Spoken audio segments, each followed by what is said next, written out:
Hola, ¿cómo le va? Soy César Carmona de Huellas del Hombre. Esta idea que pretende que usted viaje desde su mente, imaginando, hasta el cosmos mismo. Viajando al cosmos no significa abordar una nave espacial, pero sí meterse en la psiquis de quienes habitaron estos lugares. Los quiero invitar a que nos acompañen en las aventuras más extraordinarias, más locas en Huellas del Hombre. Nos vamos a meter a la Cueva del Diablo. Vamos a descender de una pared de casi 60 metros. Vamos a hacer rafting, buceo, vamos a meternos en ríos subterráneos y vamos a llevarles a ustedes las imágenes por este canal. Síganme en Huellas del Hombre.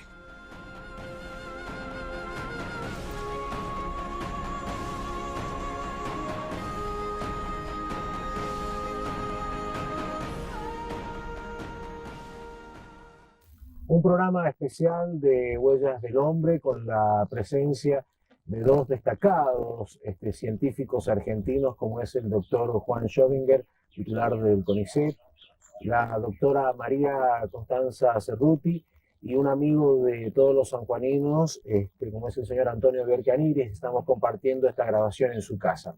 Y vamos a hablar de un tema que quizás lo va a remontar a conocer un poco la historia propia de nuestra tierra, y tiene que ver con las montañas, tiene que ver con nuestro pasado, que lo vamos a ir tratando de desandar, quizás abordando una máquina del tiempo para ir hacia atrás en la historia y conocer un poco cómo se vivía en estas latitudes. Doctor Schrödinger, muchísimas gracias por permitirnos, sabemos que están en proceso de trabajo y bueno, por permitirnos estos minutos para la televisión. Bueno, yo agradezco la invitación para este prestigioso programa. He venido especialmente a raíz de estas actividades centradas en la conferencia de la doctora Cerruti y su proyecto de trabajar en esta provincia, la cual a mí posiblemente, no sé si por el destino o por la casualidad, me tocó hacer un primer trabajo de rescate, la famosa momia del Cerro del Toro. Y ya habíamos andado en la zona del Famatina con otros sanjuaninos, don Erico Gross, que siempre lo recuerdo como un gran colaborador andinístico y que acabo de visitar, bastante viejito. ¿Cómo comienza, doctor, este interés suyo o cómo surge? Empecemos, por ejemplo, hablando porque a veces los sanjuaninos ni conocen lo que tenemos con esta momia Cerro del Toro y lo que se hizo, o cómo comienza este trabajo de investigación, cuáles fueron las pistas que lo llevaron a llegar a San Juan. Claro, en esa época, hace más de 30 años, lo que hoy día es una verdadera especialidad arqueológica, como es la arqueología de esta montaña, prácticamente no existía. Lo que sí había, bueno, trabajos arqueológicos generales. Yo ya había empezado a venir a San Juan en giras de visita para estudio de arte rupestre, de petroglifos, de visitar colecciones. Aún no había pensado para nada en hacer excavaciones. Aquí no había instituto ni museo. Desde Mendoza, de la universidad, lo hacían. Y en un momento dado aparecen ahí datos sobre hallazgos en altas cumbres. Primero en el Negro Obrero del Famatina, y después aparece también la famosa momia del Cerro del Toro. ¿Eso a qué época corresponde? Estamos en el año 1964, o sea, ya son más de 30 años. Y corresponde, Ahí, doctor, perdón, disculpe que le interrumpa, corresponde este periodo de las momias a qué etapa de la historia. Bueno, las momias, había un solo antecedente estudiado en Chile, la momia del Cerro del Plomo, 10 años antes, pero tampoco, ahí no eran arqueólogos los que lo habían extraído de un alto cerro cerca de Santiago de Chile, a 5.400 metros. Pero pasó al museo y ahí se hicieron estudios que fueron publicados y que por primera vez se comprobó que había casos de probables sacrificios humanos de la época inca, por las vestimentas, por una serie de características.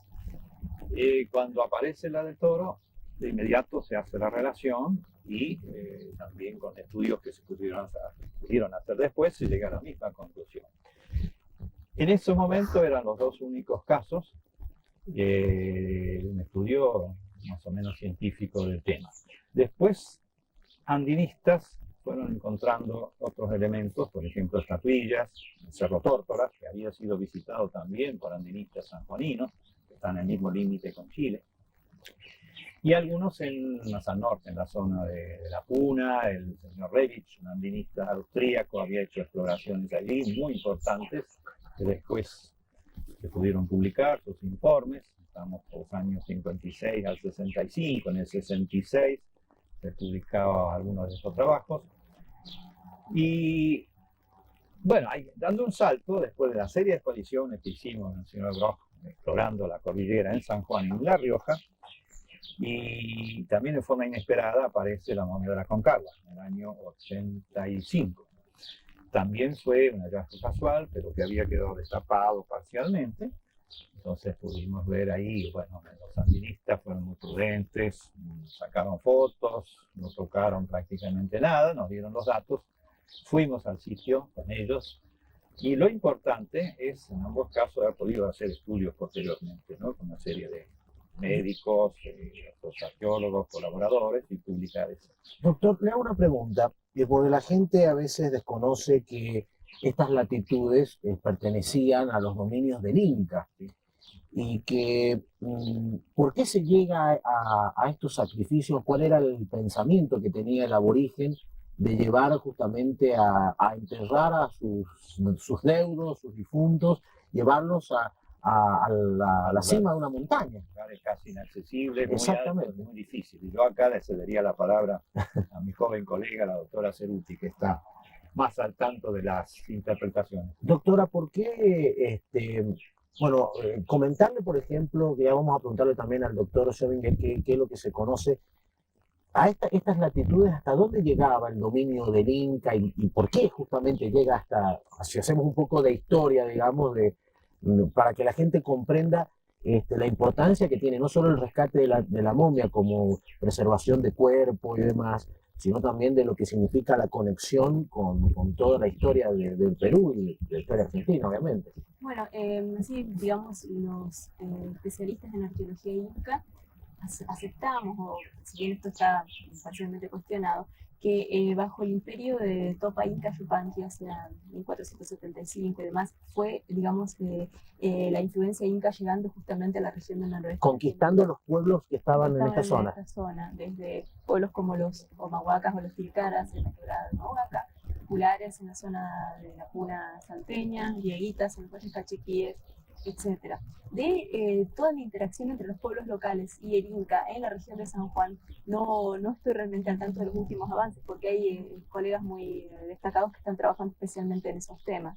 Sí quería... Eso es como para darle un marco, digamos, a la gente que sepa que estábamos dentro de los dominios del Inca. Exactamente, y que, bueno, todos sabemos que llegan hasta la provincia de Mendoza, en el lado argentino, exacto, y más al sur del lado chileno, ¿no? Y que hay algunas cuestiones interesantes en relación a, por ejemplo, la alta conflictividad que había con los pueblos araucanos en la zona chilena, que generó una cadena de fortalezas o fortificaciones que no existe de época inca, que no tenemos tan tangiblemente del lado argentino. Quería, con respecto tu pregunta de por ¿Por qué qué se se llevaban, enterraba? se enterraban. Claro, en principio aclarar que no era gente que fallecía difuntos los que eran llevados a las montañas, sino eran niños vivos y perfectamente Que saludables. se hacían De hecho, sacrificios. ellos subían vivos a la cima acompañados de los sacerdotes y quedaban allí. Entonces hay un contexto sacrificial, evidentemente. Subían por su propia voluntad.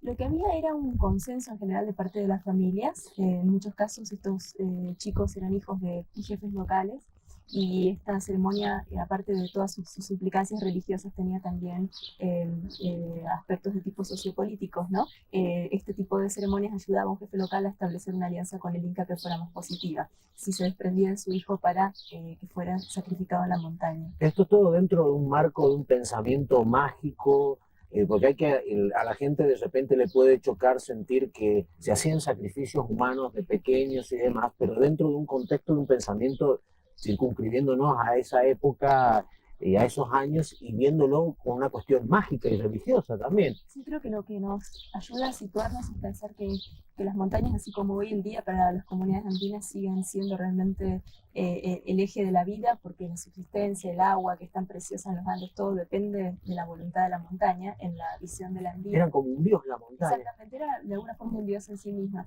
Por otra parte, la montaña también cumplía una función que señaló originalmente el doctor Schrödinger, de altar, o sea, por estar elevada sobre el terreno, naturalmente se constituía en un altar donde la ofrenda también se elevaba más rápidamente a los dioses del panteón inca, en particular a Inti, que era el dios sol, y en otros casos al dios del rayo. Por lo tanto, cumplía como dos funciones, como deidad en sí misma, como dios en sí mismo para las comunidades locales, y como altar en este culto al sol que los incas venían imponiendo desde Ecuador hasta nuestras latitudes. Doctor Schrödinger, todos estos rescates que se han hecho de momias en Argentina, el rescate que hizo la doctora, ¿qué datos le ha aportado a la ciencia, a la antropología, a la arqueología de cómo eran estas comunidades, digamos, más allá de tener quizás compartir dioses o deidades que a lo mejor podrían cambiar o no? Yo estoy diciéndolo con total ignorancia, los nombres, pero ¿qué datos y similitudes o cosas pueden aportar? Estudio multidisciplinario, o sea, de diversos puntos de vista de estos hallazgos, tiene el interés de poder proporcionar, por ejemplo, datos sobre edad, sexo, posibles enfermedades, posible alimentación. Todo eso mirando la momia. Estudiando la parte física de la momia. Pero sobre todo es importante el estudio de todo lo que llamamos el ajuar, que son los textiles utilizados, que acompañaban a estas ofrendas. Eso daba la característica de la posición social que tenía en la comunidad. Social y religiosa, sobre todo, porque, por ejemplo, las estatuillas que acompañaban, en algunos casos, a estos sacrificios, en otros casos no, porque en el caso de la momia del Cerro del Toro no había estos otros elementos. Un caso un poco atípico, la momia del Cerro del Toro, además por su edad también, es un poco mayor de lo que, por otro lado, sabemos de las crónicas que han sido exhaustivamente estudiadas, sobre todo por Ceruti, en el sentido de que eran gente joven, varones y mujeres entre 6 y 14 o máximo 15 años. Y eso se ha confirmado en la mayoría de los casos, incluso en el sur de Perú. Entonces, ese estudio, aunque parece puntual, da bastantes datos y también plantea problemáticas, ¿no? Porque a veces hay cosas que, bueno, ¿y qué pasa con esto?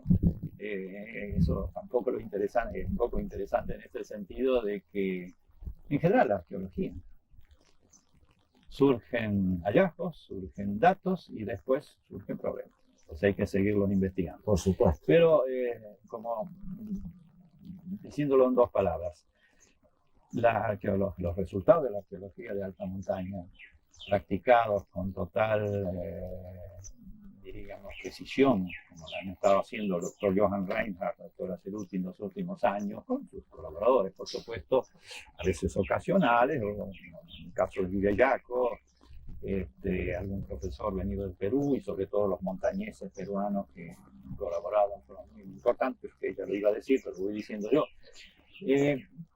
Ese mismo trabajo, entonces, nos ha abierto un panorama de la cosmovisión andina y incaica en especial, y aplicada a un verdadero imperio teocrático. ¿Cómo era esa cosmovisión? Si lo tenemos. Hay una cosmovisión en general amplia y antigua que en parte sigue existiendo en los pobladores de las zonas andinas, como dijo Constanza. Para ellos los cerros siguen siendo lugares sagrados, aunque no suben a las cumbres.